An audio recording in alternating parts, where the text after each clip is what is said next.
Think of SQA Services as a large quality assurance organization.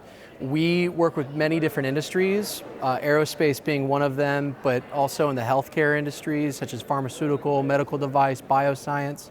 But we also support automotive, semiconductor, and high-tech electronic companies as well.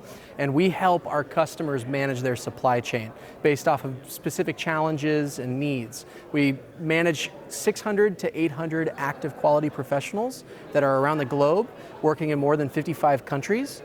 And we deploy them based on region to perform whatever specific supplier quality activity is requested. So aerospace, we see a lot of inspection from the product standpoint, making sure that the focus is catching the defects before the product is shipped. Well, this is extremely expensive, and we have some quality programs that help reduce the cost of source inspection, but we also have the ability to give recommendations from an engineering standpoint so that we can work with the supplier to develop them, train them to our clients' specific requirements, systems, needs to overall improve the quality, mitigate risk, and ultimately make sure that we're driving costs down of the activity.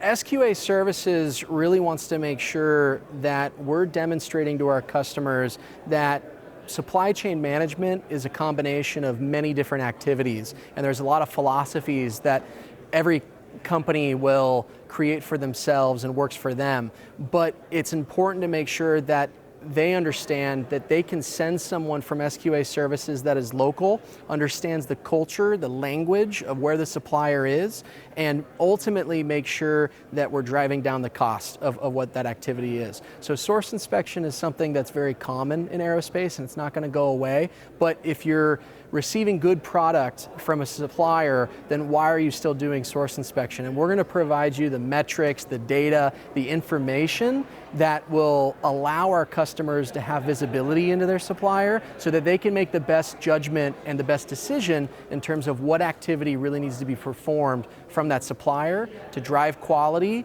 and overall mitigate risk. So this is an area where we will make it aware that our competitors might not take the upfront time and investment of really understanding what are the struggles and challenges our customers are facing with supplier quality. And with that, we want to make sure that we develop a project. We're a project-based company. We want to make sure that there's a beginning, middle, and end in mind. So we don't want to just deploy a person to be at the supplier forever. We want to make sure that there's a plan, there's an action, and ultimately a result to improve the quality of the supplier, the capability of the supplier, and make sure that we're giving that data and information back to our customer through a program. So we're not just deploying people, they're going to be at the supplier, and we're just going to leave them there. We want to make sure that there's a true defined strategic approach, that we manage any burden that can be seen with a client can be offloaded to us, and we can handle those tactical responsibilities so that our customers can focus on more of the strategic responsibilities. Yeah, absolutely. So Generis has been a fantastic conference to attend to because, like I said, we manage supply chain amongst different industries. And what we have found beneficial with Generis is the ability for you to put us in contact with the people who can actually make those decisions in terms of their supply chain decisions. So we want to make sure that we're meeting with as many people as possible. And sometimes people feel a little intimidated to come up to the booth and learn. So Generis has really allowed us to be able to be at the booth, exhibit, and then the individuals are introduced through Generis. So that's been fantastic, and also the wide range of industries that are a part of the overall conference.